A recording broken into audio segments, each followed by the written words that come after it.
predestinado. O Nietzsche, ele fez uma profunda... O Nietzsche é filho do Schopenhauer, né? Então, filho no sentido filosófico, né? Herdeiro. Então, ele é alguém que passou pelo trauma da filosofia do Schopenhauer, que é afirmar que o cosmos, a natureza humana e tudo que existe é movido pela tal vontade louca, incontrolável, insaciável e cega, que eu falei no começo. Quer dizer, o Schopenhauer, ele estabeleceu uma ruptura. O pessimismo do Schopenhauer, quando você me perguntou, ele estabeleceu uma ruptura na história da filosofia, por isso que ele é tão importante. É considerado o primeiro filósofo irracional. Não que ele fosse doido, mas que entende que o ser da realidade não é nenhuma harmonia, nenhum equilíbrio. É louco. Isso está nos animais, está na gravidade, está nos cometas que bate por aí, está no nosso... É o caos. É o caos que, na realidade, é fruto de um impulso contínuo que o Nietzsche assimila essa ideia. Só que ela vai chamar de vontade de potência, né? Ele assimila essa ideia, ele faz um percurso super destrutivo da religião, dizendo que se você acredita em Deus, você é um ressentido, covarde, bundão, certo? Ele critica a moral, dizendo que a moral é uma invenção dos fracos, para controlar aqueles que não têm medo da falta de sentido da vida, certo? E ele faz uma crítica da metafísica, dizendo que Platão era um ressentido chique que inventou uma dualidade do mundo imaterial perfeito e disse que esse mundo aqui é uma merda.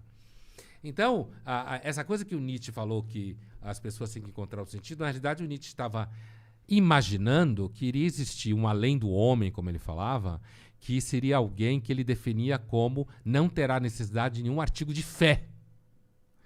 Então, isso que o Nietzsche fala de encontrar sentido não é um artigo de fé. É você ter uma vida estética, como se fala em filosofia. Se você perguntar para o Nietzsche qual é o sentido da vida, ele vai dizer para você que é o gosto. O gosto. O gosto é você viver as sensações. É você viver a vida com paixão, certo? Essa é a utopia nietzschiana, porque isso é uma utopia.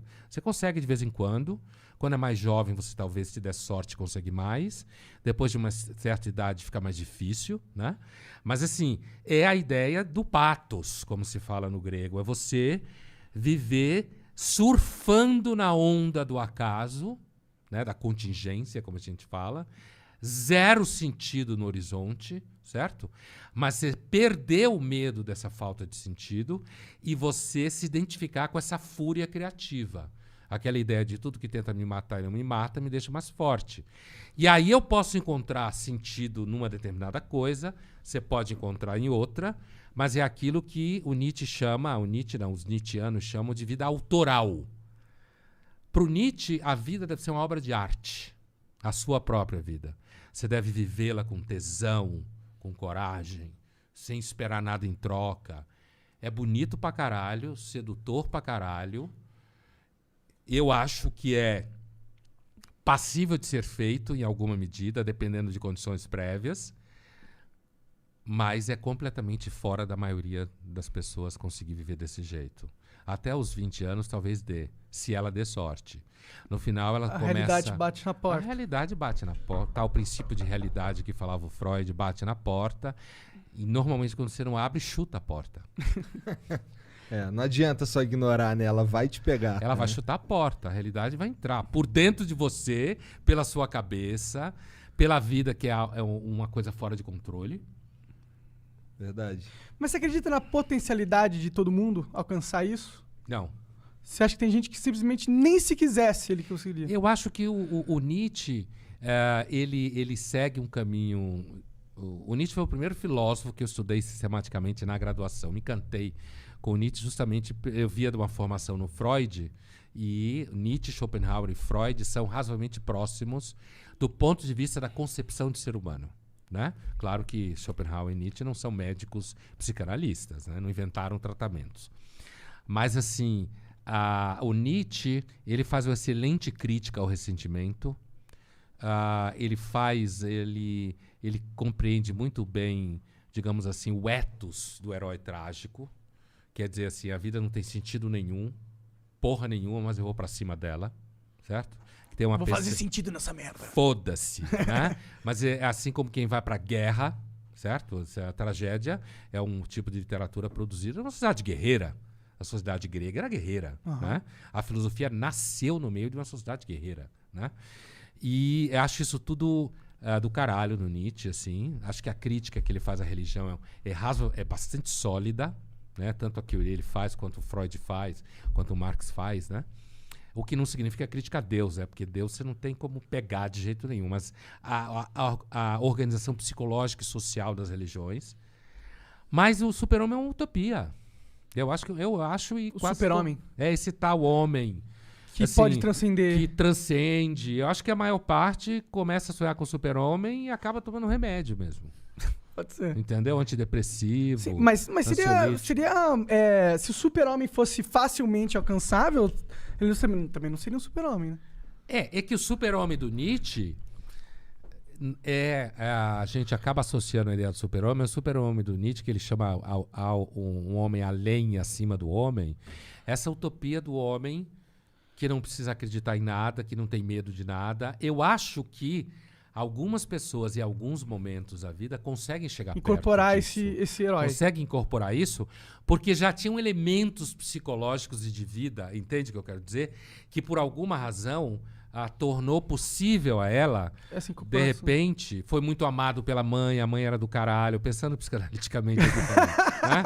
A mãe era do caralho, o pai não era um bosta, também era razoável, funcionou alguma coisa ali. Então a pessoa consegue ter um jogo de cintura na vida, consegue, de repente, lidar com ideias como, olha, não sei se tudo que faço tem sentido, se eu tenho missão, mas foda-se, eu gosto de ir para a escola, eu gosto de trabalhar. Uma certa substancialidade psicológica que torna ela mais possível, de repente, chegar numa condição de vida em que ela seja menos dependente de artigos de fé, que é uma frase do Nietzsche, né? Então, assim, agora, a ideia de que isso venha a ser um procedimento que alguém põe em prática e consegue chegar e que todo mundo chegue, eu acho que isso é uma utopia, como o socialismo é uma utopia e como a meritocracia é uma utopia. É isso que eu acho. Interessante. É. Né? Sim, sim. Tipo, Você é meio nietzschiano? Você gosta do Nietzsche? eu era mais. Cara, ó, só pra deixar claro, eu não estudei nada de Nietzsche. Eu não sei, eu sei o que me falaram, filme, Sei. palestra e o Mas você é caralho. simpatizante. Não, eu era mais. Era Agora mais. eu não compro essa versão do mundo. Eu acredito o oposto, mas pode ser que eu seja jovem e ingênuo. Você acredita no oposto na ideia de que Deus criou o mundo, é isso que você quer dizer? Não, na ideia que não é utopia. Que eu acho que todo mundo sim. nasce com um propósito divino pica, só que a gente não alcança ele, porque ele não é dado de graça, tá ligado? A questão da vida é essa, não é tipo, todo mundo vai conseguir, é a questão, todo mundo pode conseguir. Não sei. Eu acho que essa ideia de que Deus nos criou... É possível, não tem como provar que não é. Ninguém tem como provar. Claro. Né? Assim, mas a minha impressão é de que essa versão é uma versão atualizada da ideia de que Deus ama todos nós, numa versão mais marqueteira, entendeu? Então todo mundo nasce com o propósito do caralho, e cada ser humano no mundo, né? Mas é uma versão, claro, uma versão repaginada da ideia de que todo mundo, Deus ama todo mundo que cria, sabe? Que sua vida faz sentido, mesmo que seja uma merda. Exatamente isso.